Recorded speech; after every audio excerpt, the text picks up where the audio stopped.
ที่เขาบอกให้ใช้เวลา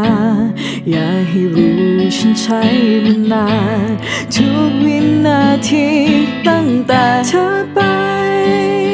มันยิ่งลืมไม่ไหวเหมือนยิ่งนานยิ่งติดในใจ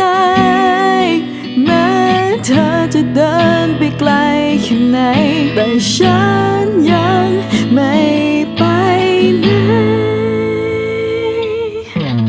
เวลามันไม่เยียวยาพาให้ใครหนึ่งคนเขากลับมาและเวลามันไม่เยียวยาพาให้ใครออกไปจากหัวใจเวลาไม่ทำให้ลืมใครแค่ทำให้เราอยู่ไว้